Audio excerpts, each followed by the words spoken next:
Hello YouTube, Dave here again. Welcome to part 4 of my look through the ages at the Dungeons & Dragons Bard. Today we're going to be taking a look at the modern versions of the Bard that are currently available for both D&D 5th edition as well as Pathfinder 2nd edition. I've really enjoyed working on this series. It's been really fun to sort of go back and actually look at progressions of classes or just, the differences in design philosophies throughout the various editions of both Dungeons & Dragons as well as Pathfinder and maybe some other games. This is the final video in the main series looking at the Bard. The main focus of the series is to be on the design of the classes as they're meant to be played for day one for each edition of the RPG. But I will be doing a companion video where I take a look at some alternate features that have been introduced for the 3.5 Bard, as well as maybe some new Bard stuff that you can do with D&D 5th edition, maybe even a little bit of 4th edition, and possibly some Pathfinder 1st and 2nd edition thrown in there as well. I will also be looking in the companion video briefly at a class in Starfinder that is very much themed off of the Bard, although it's not technically called a Bard, so I decided to have that in a separate video. So with all that out of the way, let's dive right into this, shall we? We're going to be taking a look at the Bard for D&D 5th edition. So one of the things with 5e right off the bat is that it kind of stepped backwards a little bit towards more of a 3.5 style of system. So we once again have different spell levels than character levels and a certain number of spells per day, as opposed to just having your at-will encounter and daily abilities that you can gain through classes in 4th edition, where the level of the ability was the level of the character when they gained that ability. We're sort of back to the more traditional spell casting, which we'll take a look at here in a moment. We're also using hit dice once again, so the bards roll a d8 in this version of the game, and when they progress from 1st to 2nd level, for example, they can either roll a d8 or they can take a fixed total, which is provided in here. The fixed total is a bit more similar to what we had with D&D 4e. Saving throws have also been changed. We no longer have fortitude, reflex, and will saving throws, which we had in 3rd edition, Pathfinder 1st edition, and you had fortitude, reflex, and will defenses in D&D 4th edition. In 5th edition, each attribute has a corresponding saving throw. So there's a saving throw for strength, dexterity, constitution, intelligence, wisdom, and charisma. So let's go ahead and take a look at the Bard class here. I believe it's on page 51 of the Player's Handbook for 5th edition. But we're going to start here on page 52 and page 53. So here is our level progression chart. And as you can see, the Bard actually has, again, there's the spells casting here.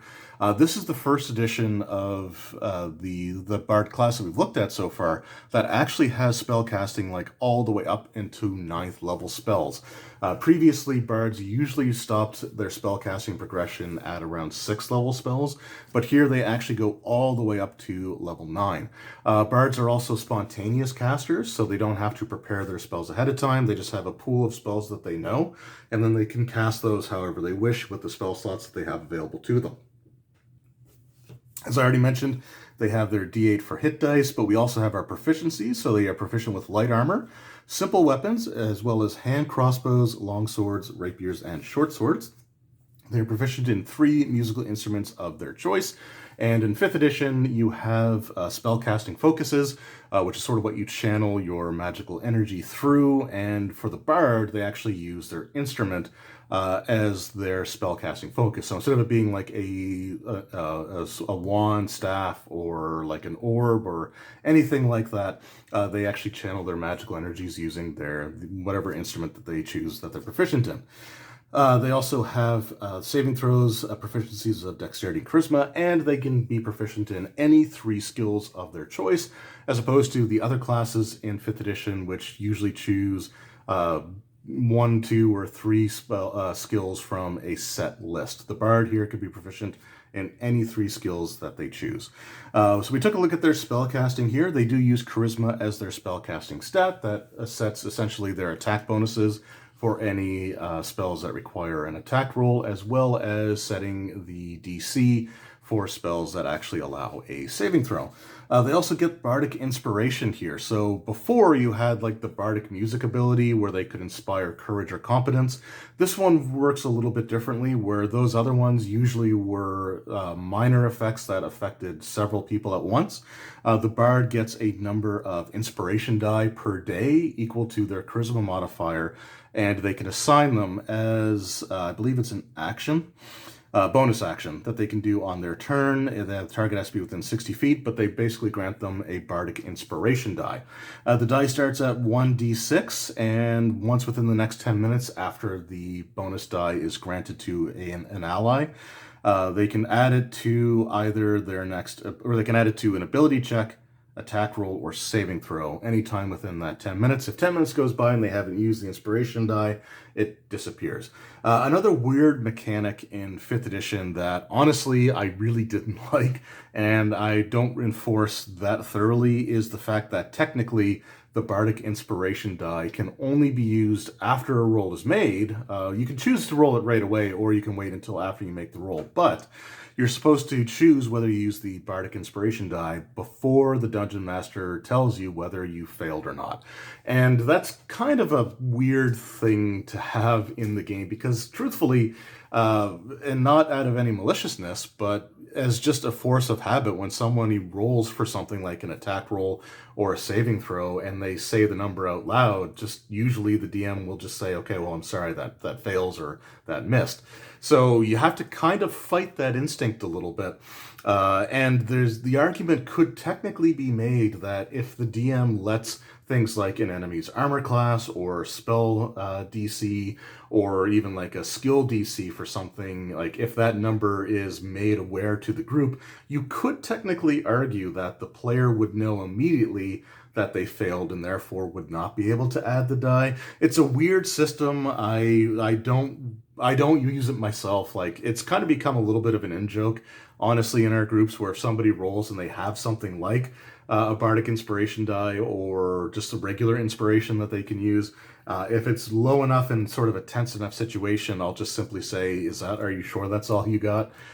Just sort of trigger, them to, use, one of those abilities if they have it. But it's just it's like I said, it's just sort of a weird system where, like, again, it could be really obvious that they failed, or the DM could just simply say it as a reflex, or it's already been known what the target number was.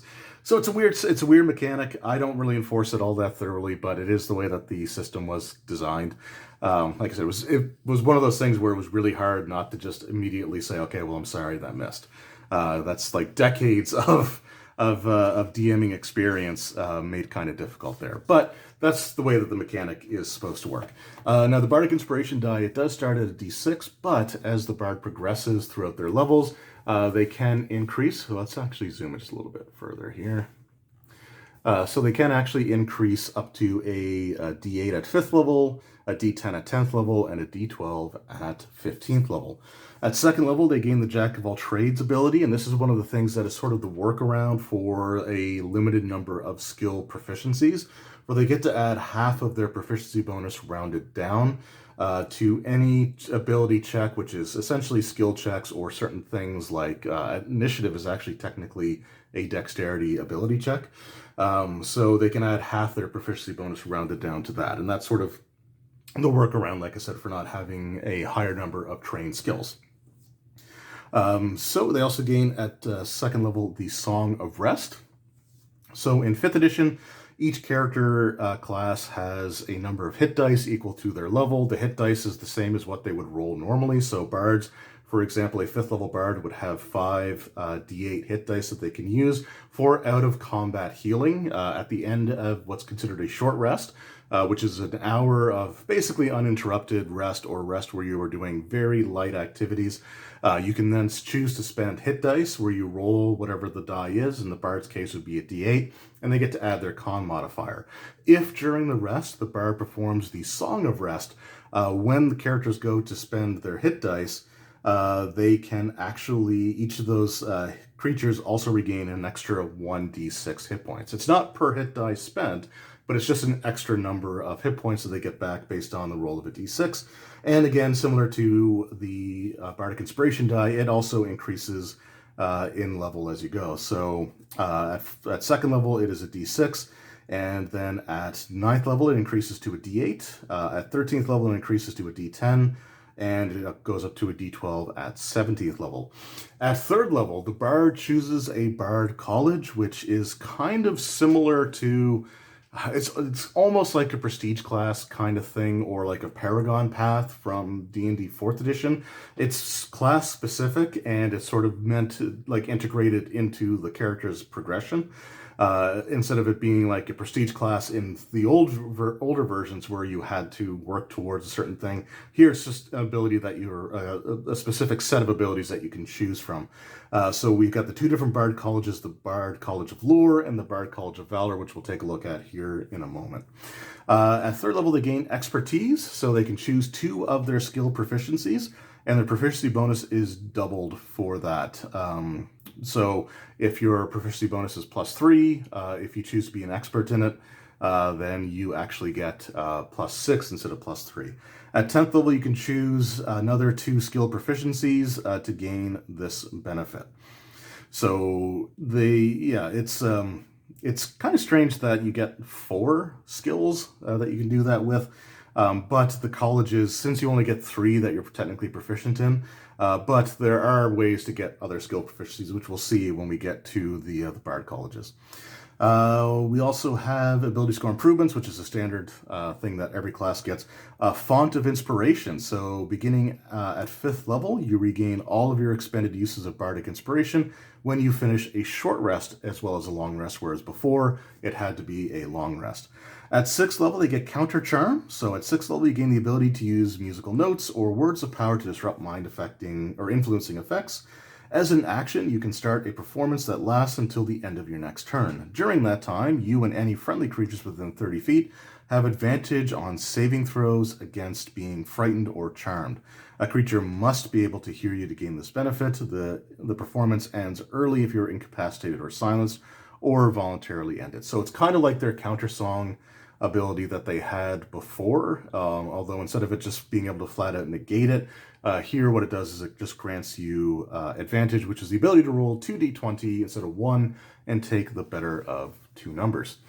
At 10th level, they gain Magical Secrets. So essentially what they can do is they can choose 2 spells from any class, including the Bard class if they wish, and they become spells that they have in their spell repertoire. So they can take, for example, like a wizard's, fireball, or a cleric's like heal spell, and put it into their repertoire with that ability. So that's sort of how that works. They can also they can choose. What they choose must be of a level they can cast or a cantrip. So you can't choose a spell that's a higher level than you have access to, which is which again is pretty common sense. The chosen spell counts as Bard spells for you and are included in the number of spells known column in your Bard table. So the table actually already has those spells factored in. They also gain at 20th level Superior Inspiration, which is simply if they don't have any uses of their Bardic Inspiration die when they roll initiative for combat, they get to add 1 to their pool, which they can use at any point after that. So that's the base version of the Bard, but we also do have the Bard colleges. Now the Bard colleges are similar sort of to the Bard focus from 4th edition. In 4th edition, remember they had Valor as well as Cunning. Here, instead of Cunning, you have the College of Lore, but you still have the College of Valor. Now, the College of Lore is essentially more closely related to the Bard class that we've seen in previous editions. So what we see here is they get proficiencies. So at 3rd level, which is when you gain your Bard College, when you join the College of Lore, you gain a proficiency in 3 skills of your choice. So that actually takes their trained number of skills from 3 to 6, and that makes things a little bit easier for, say, expertise when they reach 10th level and they get to add a couple of extra skills that they're trained in that they can double their proficiency bonus in. So we've got that. They also gain Cutting Words, which basically allows them to use their Bardic Inspiration Die, but instead of it being used to bolster an ally, you can actually use it as a reaction to detract from an enemy. So they can use the Bardic Inspiration Die to take, for example, a d6 off of an ability check, attack roll, or an enemy's damage roll. And that's one of the better uses for that, honestly. So yeah, it's a reaction, but they can basically apply it to an enemy, and it takes off of their, like I said, attack roll, ability check, or their damage roll, which is actually pretty good. The DM determines whether the attack roll or ability check succeeds or fails before the creature deals its damage.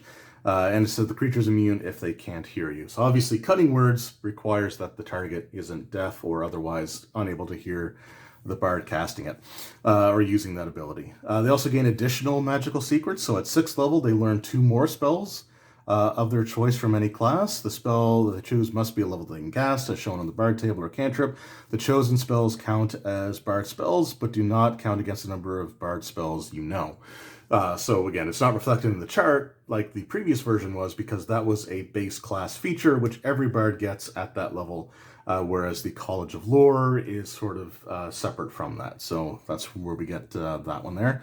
And then at 14th level, they have Peerless Skill. So when you make an ability check, you can expend 1 use of your Bardic Inspiration, roll a Bardic Inspiration die, and add the number rolled to your ability check. You can choose to do so after you know the check, the result, but before the DM tells you whether it fails or not. So this is one that allows you to use it on yourself, whereas normally Bardic Inspiration is meant to be used on your allies. So that is, like I said, the College of Lore, which is, again, more of that traditional bard where you have more focus on skill proficiencies, skill usage, as well as the ability to adversely affect enemies the way that you can also beneficially affect your allies. Then we have the College of Valor, and the College of Valor, it does mention it's kind of based more off of things like Skalds, which were like sort of the barbarian bard hybrid. It's kind of more like the fighter bard multi-class almost kind of option.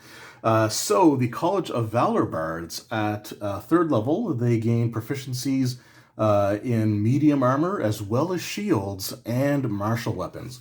So I think this is the first time they've been proficient with shields if you take College of Valor since like 3.0. I think they had proficiency in certain shields, I think. But here, if you take College of Valor, you can use medium armor, shields, and martial weapons. So again, more of an emphasis on like a fighter type hybrid character. Combat Inspiration, so also at 3rd level, you can learn to inspire others in battle. A creature that has Bardic Inspiration die from you can roll that die and add the number rolled to a damage roll that it is made. So instead of it just being the attack roll or a saving throw or a skill check, they can now use it towards their damage roll. Alternatively, when an attack roll is made against the creature, it can use its reaction to roll the Bardic Inspiration die and add the number rolled to its armor class against the attack after seeing the roll, but before knowing whether it's, before it hits or misses. So you can use it to either add to damage or to actually temporarily, for the purposes of that single attack, increase your armor class. At 6th level, they get an extra attack that they can make. So when they take the attack action, instead of taking 1 regular attack like they normally would, they actually get to make 2 weapon attacks. And at 14th level, they get Battle Magic, which allows them to, when they use an action to cast a spell, they can then make a single weapon attack as a bonus action. So again, College of Valor is much more focused on being more like a secondary fighter type, weaving your magic and your melee or weapon-based combat into one. And your College of Lore is more of that traditional bard that we've seen in the past. So that is the 5th edition bard.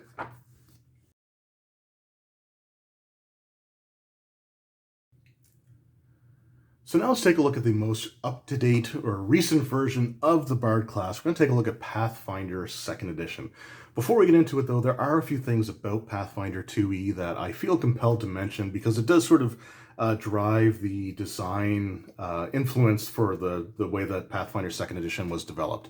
So one of the key things with Pathfinder 2e is it's meant to be a much more customizable system than things like D&D 5th edition or even Pathfinder 1st edition.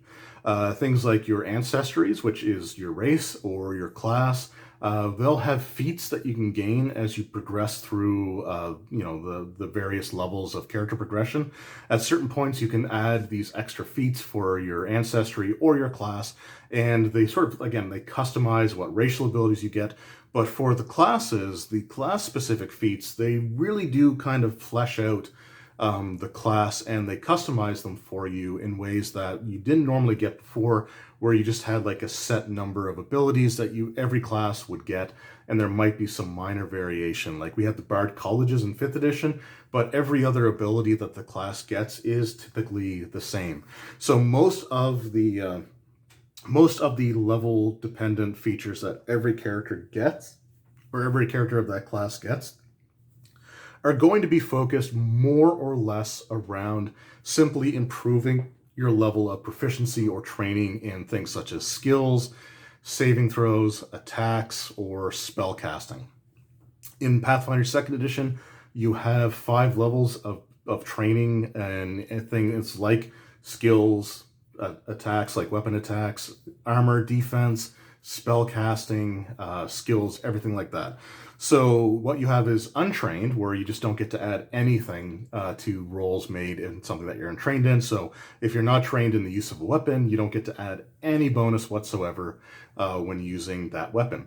You can also be trained, which gives you your level +2 plus any relevance attribute modifier to things like attack rolls or your armor class or your spell casting DCs, skill bonuses, things along those lines. And then for every level after that, you gain an additional +2. So if you go from trained to expert, instead of your level +2, it's your level +4. From expert to master, it's your level +6, and from master to legendary, it's your level +8. So like I said, a lot of the abilities that the class gets for the Bard in Pathfinder 2nd edition revolves around increasing your training in either skills, spellcasting, saving throws from one level to another. And the main focus of customizing your class is around, or the real class features, tends to come from the feats that you choose. So let's just take a look at the base version of the Bard class here. I think it's on page, was it 95? Here we go. So, Bards in Pathfinder 2nd edition, you have fixed hit points at every level. And it's the same for every level from 1st all the way up to 20th. Your race will also grant you a fixed number of hit points as well, but that's a one-time bonus. Whereas your level, every time you gain a level, you get to add whatever your class gives you. So the Bard starts with whatever their racial or ancestry hit points are, +8 plus your Constitution modifier. And then every level after 1st, they gain 8 plus their Con modifier and hit points for that as well. For proficiencies, they are an expert in perception. Perception is defined by each of the classes now, as opposed to it just simply being a normal skill on your skill list. And the main reason for that is that perception is normally used for initiative. So they have it broken out for each class individually, as opposed to it being a skill that people may overlook. So the Bard is an expert in perception. They are also trained in fortitude and reflex saving throws, and an expert in will saves. For skills, they are automatically trained in occultism, performance, plus they can choose a number of skills to be trained in equal to 4 plus their intelligence modifier. So again, a bit more of a heavy focus on skill knowledge and skill use in Pathfinder 2nd edition. Attacks, they are trained in simple weapons, also the longsword, rapier, sap, short bow, short sword, and whip. And they're trained in unarmed attacks. For defenses, they are trained in light armor, and they are trained in unarmored defense. And for spells, they are proficient in the occult spells, as well as the attacks and the DCs. So in Pathfinder 2nd edition, instead of classes like Bard, Cleric, Druid, Ranger, Wizard, instead of them having their own unique spell lists, you have power sources that you draw from. So a wizard, for example, draws from the arcane. So a wizard just can choose from the arcane list. A cleric draws from the divine list. The druid draws from the primal list. And the bard chooses from the occult list. So we'll take a look at some of the spells on the occult list here later on, once we get sort of into things here. We also have a spell casting, again, for bards in Pathfinder 2nd Edition. Like D&D 5th Edition, they do gain a full progression in spell casting from 1st up to 9th level, but in Pathfinder 2nd Edition, you also have very powerful 10th level spells that you gain near the very end of your character's progression. And they are much more powerful spells than you would normally get, but you can only cast one of them per day, sort of thing. So it's your reward is a super powerful ability that you can use essentially once per day. As far as other abilities that they have here, their spell casting is a spontaneous spell casting, so they don't have to prepare their spell slots individually like clerics and wizards do. They can cast them spontaneously. The downside to that, though, is in Pathfinder 2nd Edition, spells can be heightened, and if you prepare your spells like a wizard or a cleric, you could simply prepare something like a cleric could prepare heal. If they wanted to prepare it in a 3rd level spell slot for a much more powerful effect than the 1st level version, they can simply do that. With the spontaneous casters, though, once they learn a spell, they learn it at its base version, and if they want to learn a higher level version of it, then they would have to actually, when they gain a new spell that they can add to their repertoire, they would have to then put the higher level version in there. So let's just use something like Magic Missile. So at 1st level, it does its standard effect, and then you can have an increased effect using a 3rd level spell slot. But for the Bard, because we'll see here in a moment that the Occult Spell List actually has Magic Missile, but if the Bard wanted to have the 3rd level version of Magic Missile, when they gain 3rd level spells and get to add a spell to the repertoire, they would have to choose that 3rd level version. They can swap out when they gain a level. They can retrain a previously learned spell for something else. So they could simply swap out their low level version of Magic Missile for the higher level version. There is also another workaround that we'll see there here in a moment. They also can gain composition spells, which are separate from your regular spell casting, because in Pathfinder 2nd Edition, you have what are known as focus spells or focus abilities. And what you do is whenever you gain one, you gain a focus point. You spend a point to use the ability, and you can regain that point by spending 10 minutes just sort of refocusing. It's kind of the equivalent to an encounter power in D&D 4th Edition. You just spend a few minutes collecting yourself, you refocus to regain the point, and then you can use the ability later on. So it doesn't count towards your normal spell repertoire or your spell slots.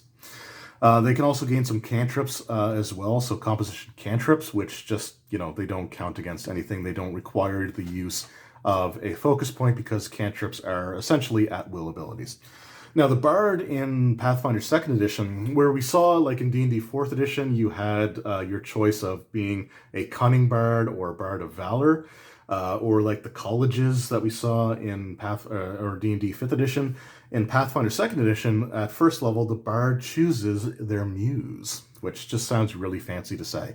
So their muse is just essentially their driving force, what inspires them to do what they do. But the muse will also grant you typically a feat, as well as a spell or a focus spell or composition spell that you can add to your abilities. So we have here, so it says muses. As a bard, you select one muse at 1st level. The muse leads you to great things, and it might be a physical creature, a deity, a philosophy, or a captivating mystery. Certain class feats that you could choose from later on may require a certain muse in order for you to take them. So we have here the Enigma Muse. So the Enigma, oh my god, it's like 3 in the morning when I'm doing this. The Enigma Muse, your muse is a mystery, driving you to uncover the hidden secrets of the multiverse. If you have the Enigma Muse, you gain the Bardic Lore feat as well as the True Strike spell to add to your repertoire. For Maestro, your muse is a virtuoso, inspiring you to greater heights. So it's basically, this is more of a music-focused bard. You gain the Lingering Composition feat, and you get to add the Soothe spell to your repertoire. And then there's Polymath, which is essentially you are the jack of all trades. So you kind of, you focus on a little bit of everything, but you never really specialize in any one thing. You gain the Versatile Performance feat, and you can add the Unseen Servant to your repertoire. Now, most of the other abilities that we're going to see here are essentially ways of just increasing your level of training. So things like lightning reflexes or the great fortitude or resolve, what they do is they take your saving throw proficiencies and increase them from whatever rank they were to the next one up. So lightning reflexes, for example, allows you to increase your proficiency in reflex from trained to expert. Great fortitude, trained to expert. And then you got resolve here. So resolve is a slightly more powerful ability. It takes your will saving throw, which you already started at expert, and it increases it to the master level of proficiency. And in addition to that, whenever you roll a success with a will save, it is treated as a critical success. So in Pathfinder 2e, there are 4 levels of success when it comes to skill checks, attack rolls, saving throws, what have you. So you have a regular success, which will have whatever its effect may be. If it's a saving throw, you might take half damage, or you might have some other effect that it could be. And then you have failure, which means you would take, like, for a saving throw, again, you would take like full damage. It might just mean that you fail to achieve something. Then there's critical failure, which can actually really be bad. Again, using saving throws as an example, a lot of spells, their saving throws, if you get a critical failure, you actually take double damage. So if you would have taken, say, 20 from an attack or a spell, and you get a critical failure, you would take 40 damage instead. And a critical success, usually for saving throw purposes, means you typically have no adverse effects whatsoever. So you escape, you don't take any damage or anything like that. So with resolve, when you gain that at 9th level, you're a master in your will saving throw, and if you get a normal success, then it is treated as a critical success. The other degrees of failure or success or failure, they don't increase at this point, but they will a little bit later on. Weapon expertise, again, is pretty much the same thing. You just go from being trained in your the weapons that you gained for the Bard class, you become expert instead of trained. Vigilant senses allows you to increase your rank for your perception from the expert to master. Weapon specialization, I think every class gets weapon specialization in Pathfinder 2e. It allows you to deal additional damage with weapons that you have an expert level of training in. So for example, you gain an extra 2 damage to weapons that you have the expert level of training in. So those would be your simple weapons plus like longsword, sap, whip, and the other ones that you gained for the Bard class. You get to add 3 damage if you're a master and 4 extra damage to those attacks if you're legendary. Then you get like Master Caster, which increases your proficiency. You have like Expert and Master Caster. They increase your proficiency in your spell casting attacks and DCs from trained expert for Expert Caster or Expert to Master for Master Caster, which makes sense. Greater Resolve takes your will saving throws from Master to Legendary, and with this one, you actually do increase your degree of success by 1 regardless of what you roll. So if you would have gotten a critical failure, for example, it gets increased to just a normal failure. A failure becomes a success, and a success becomes a critical success. At 19th level, you gain Magnum Opus. So this is where you gain your 10th level spells. So you gain 1 10th level spell slot and 2 10th level spells of your choice. And unlike other abilities that may allow you to increase your spell slots for certain levels, you cannot increase the number of spell slots you have for your 10th level. It will always remain as only 1. And you also can't apply effects that would allow you to cast a spell without expending a spell slot to a 10th level spell. And then we also have Legendary Caster, which it just increases your spell casting attacks and saving throw DCs from Master to Legendary. So those were, like I said, those are the basic class features. Again, they revolve pretty heavily around just increasing your level of proficiency. But then we get into our feats. I'm not going to go through every single one here, just because there's a fair number of them. But we will go through at least a few so you can kind of get an idea. What I'm actually going to do is take a look at, they have an example of a character concept that you can make with the Bard. So here we have the Dancer. Again, it's just an idea that you can use. You don't have to, you're not required to, but it's just sort of an example of the things that you can do with it. So for the feats, what they recommend is Inspire Competence, Triple Time, and Allegro. So let's just take a look at those particular feats to see what we've got here. So the first one was Inspire Competence at 2nd level. So Inspire Competence allows you learn the Inspire Competence composition cantrip, which adds to your ally's skill. So we'll take a look at that in a moment as well.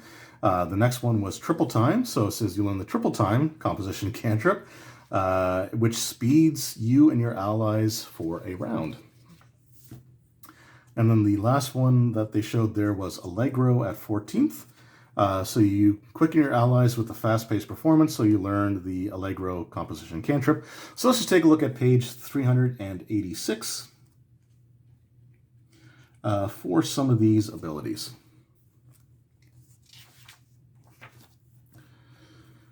Okay, so Allegro, again, it's a focus spell. So it's kind of like an encounter power. You have to spend a focus point to use the ability. At the end of an encounter, you can spend 10 minutes to refocus and regain a single focus point.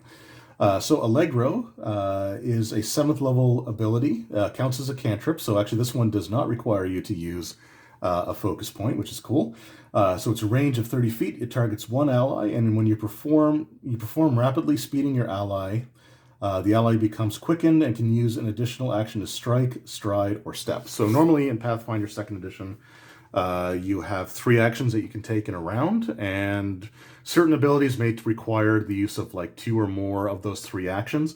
But with this one, it essentially gives you an extra action that you can use for one of the abilities that they list there. The other one that they had was Triple Time. So Triple Time says you dance to a lively tempo, speeding your allies' movement. You and all your allies gain +10 status bonus to all speeds for 1 round. So those are some of the things that you kind of do with that. Another one of the really cool feats that you can choose that dictate, again, sort of your class abilities. At 20th level, you can gain the Fatal Aria song or ability, which gives you the focus spell. It is a 10th level focus spell. But this is kind of like the song in Pathfinder 1st Edition, which can just flat out kill you. So it says here, you perform music so perfect that the target may die of joy or sorrow. Once targeted, the creature becomes temporarily immune for 1 minute. So they take the effect, and then they are immune after that. Now, what's interesting is it doesn't look like it allows a saving throw, so the abilities just go off, which can be pretty brutal. So the effect of the spell depends on the target's level and their current hit points. So this is, again, you have to be 20th level to gain this ability. If you are targeting someone that is 16th level or lower, the target can die instantly. That's it. It just dies. If it's 17th level, at 17th level, if the target has 50 hit points or fewer, it dies instantly. Otherwise, it drops to 0 hit points and becomes dying. And then at 18th level or higher, the target takes 50 damage. If this brings it to 0, it dies instantly. So those are some of the abilities that you can sort of get to influence the Bard class. Now those kind of all revolved around like composition focus spells. But let's take a look at some of the other stuff that you can also get for the Bard. So for example, if you wanted to focus more on spellcasting abilities, you could take the expand or cantrip expansion to add 2 additional cantrips to your spell list. That you can cast. Again, you're spontaneous, so you don't have to like prepare them ahead of time or anything. There is things like the steady spell casting. So if an effect might trigger and cause you to lose a spell, you get to make a flat check DC 15. And if you succeed, the spell isn't disrupted. So again, like I said, there's different ways that you can sort of influence the Bard class's abilities through these feats. And again, with different bards, with different muses and different feat selections, you can have like 2 different bards that have some very different abilities from one another. So again, with the dancer, they focus more on sort of helping out their other party members, granting them extra movement or extra actions for attacking, whereas other ones may focus more on spell casting, or you may have ones that focus on things like getting up to that, that song that can just flat out kill you at 20th level, the Fatal Aria. So again, some really cool stuff that you can choose here for the Bard class. And lastly, what we're going to do is we're just going to take a quick look at the spell list for Bards in Pathfinder 2e, because they do draw from the Occult spell list. So we're not going to go through every single one, but there's some cool stuff that they get here. For example, they can get Magic Missile. They kind of have a mix of essentially like Divine and Arcane spells sort of thrown in there. They get like Phantom Pain, Rave Enfeeblement, Daze, Forbidding Ward. They can Charm, Detect Alignment. It's a little less focused, I think, on a lot of necessarily like damage stuff, but they do gain a few decent spells. Like I said, the Magic Missile was a decent one. They get Shatter. Some other really cool spells that they can get here as well. Let's take a look at the 10th level ones, just because that's kind of a new thing. So at 10th level, they get a spell. They can alter reality, fabricate truth, so makes creatures believe something is fact, time stop, or remake, as well as like some of the focus stuff they get. So again, just some really cool stuff overall that they can do. Prismatic Wall is actually a really cool one because that's a barrier, multicolored barrier, where each level or each sort of layer of the barrier has a different color and a different effect that it can cast on you. So the bards can still get pretty decent with what they have, even if they're not quite as focused on like damage dealing spells as they may have been in things like 5th edition or damage dealing abilities in D&D 4th edition. I do like the Vampiric Exsanguination spell, so it draws blood and life force from creatures in a cone. Nasty stuff here, so there you go. So that was my look at the most current versions of the Bard class, and this concludes the main series on the Through the Ages look at the Bard class, going all the way back from the late 70s, mid to late 1970s, all the way up to modern day. And it's very interesting to see the changes to the Bard. Honestly, it was a class that kind of fell into obscurity is probably not the right term, but compared to like a lot of the other classes, the Bard was just never really a great choice. The first edition AD&D Bard was actually pretty good, but you had to jump through a lot of hoops in order to play one.